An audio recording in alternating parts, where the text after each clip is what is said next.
An old family picture from 1890 reveals a terrifying detail. When zoomed in, antique dealer Rebecca Martinez had been attending estate sales for over 20 years, but something about the Victorian mansion in Salem, Massachusetts made her uneasy.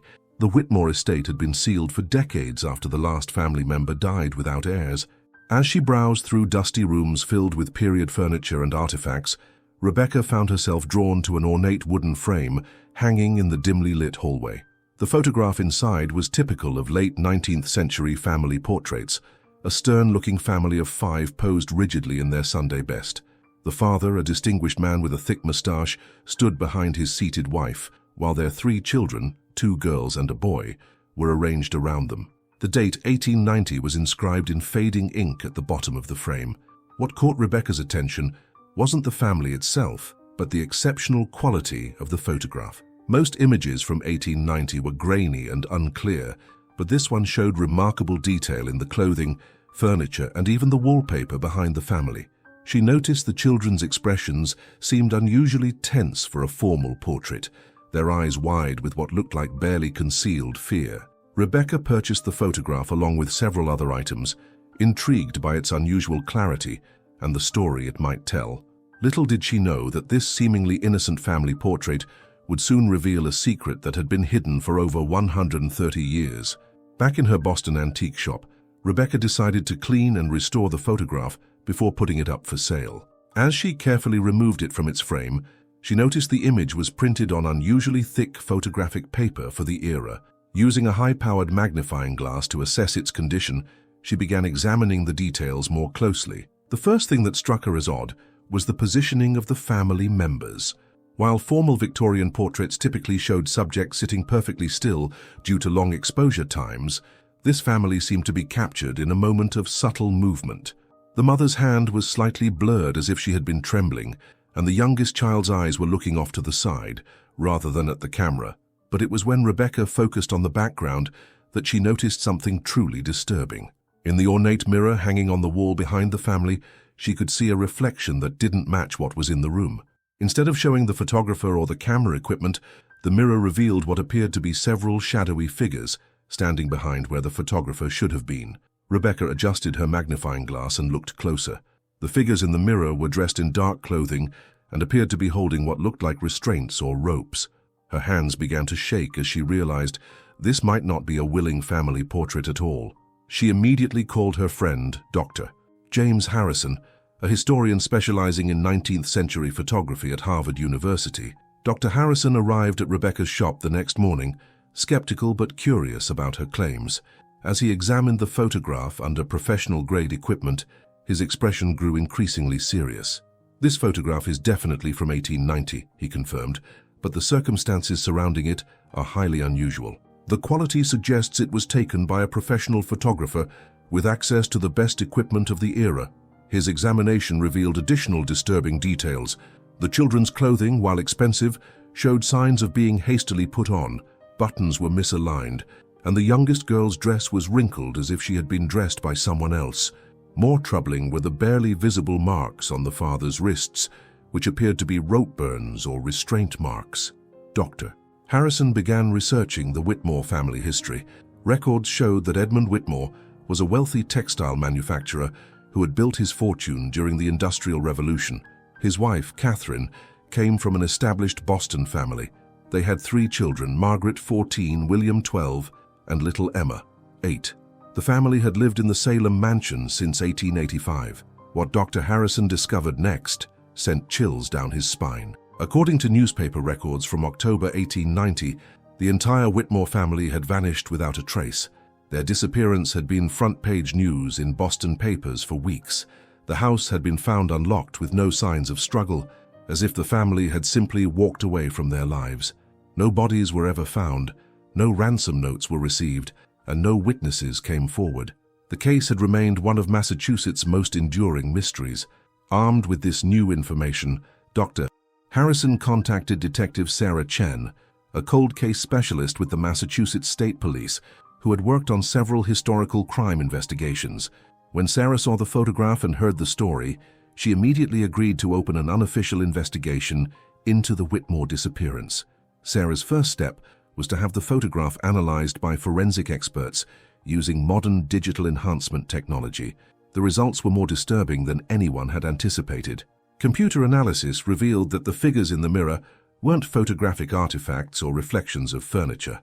They were definitely human forms, and they appeared to be restraining or threatening someone just outside the camera's view. Even more chilling was the discovery of what appeared to be a message hidden in the photograph. Using advanced imaging techniques, investigators found faint scratches in the wooden frame of the mirror that spelled out "Help us" when viewed under the right lighting conditions. The scratches appeared to have been made deliberately, as if someone had tried to leave a coded message. The forensic team also discovered that the photograph showed evidence of having been taken quickly, possibly under duress. Unlike typical Victorian portraits that required subjects to remain motionless for several seconds, this image captured micro-expressions and involuntary movements that suggested the family was under extreme stress during the photo session. Sarah began to theorize that this wasn't a family portrait at all, but rather documentation of a crime in progress, possibly taken by the perpetrators themselves as some form of trophy or proof. Sarah's investigation led her to examine court records and business documents from the 1890s. What she discovered painted a disturbing picture of Edmund Whitmore's final months. His textile business had been failing due to labor disputes and financial mismanagement. More significantly, Whitmore had borrowed heavily from a group of investors with questionable backgrounds and possible connections to organized crime. In the months before the family's disappearance, Whitmore had received several threatening letters demanding repayment of his debts. The letters, preserved in court files related to the estate, contained increasingly violent threats against his family if the money wasn't returned. One letter explicitly mentioned making an example of the Whitmores that would serve as a warning to other debtors.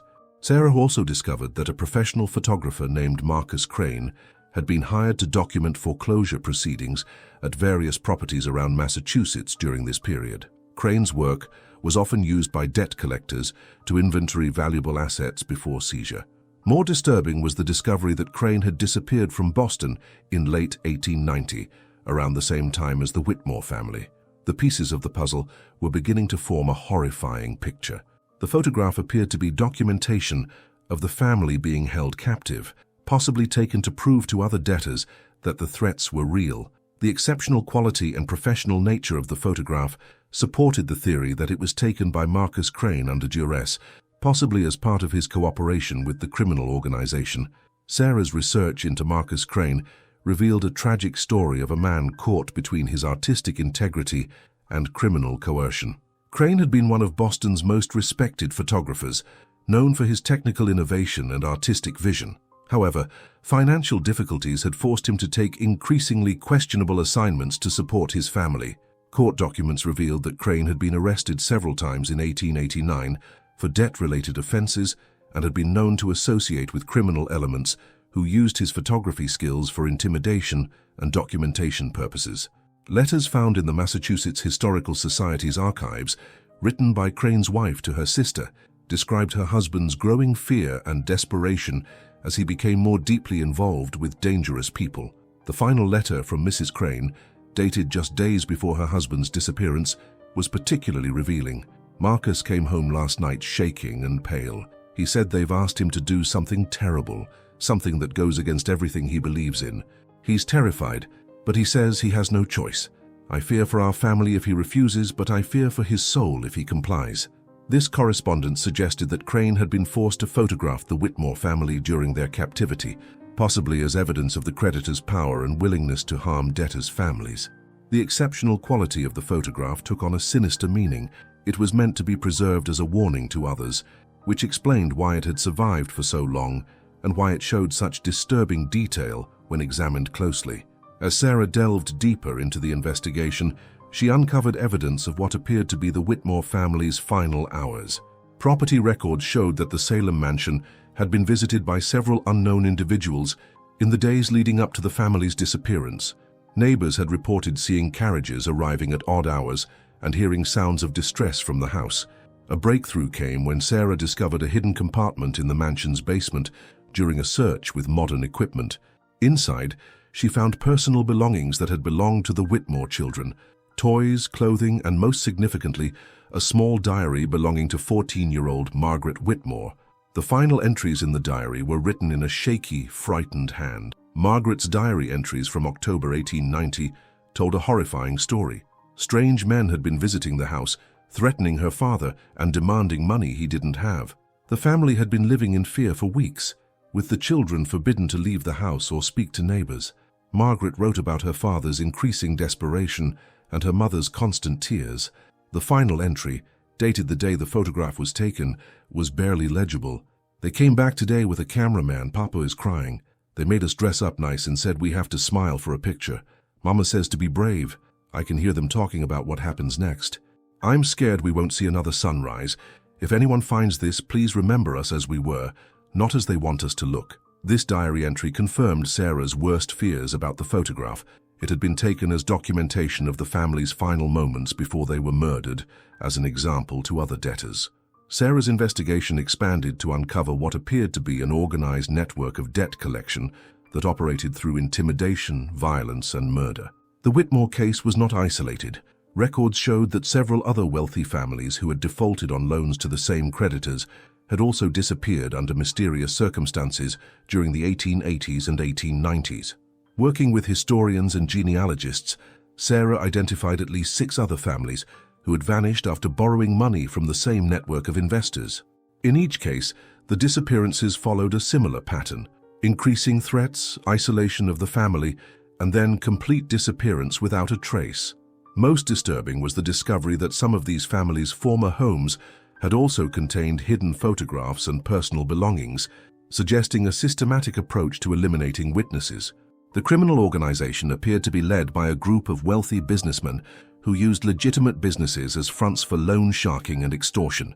They employed photographers, lawyers, and other professionals to document their activities and provide a veneer of legitimacy to their operations. When debtors couldn't pay, the entire family was eliminated to send a message to others. Sarah realized that the Whitmore photograph was evidence of one of the most sophisticated and brutal criminal enterprises in 19th century New England. The organization had operated for decades, using fear and violence to control a network of debtors, with the Whitmore family becoming one of their most tragic victims.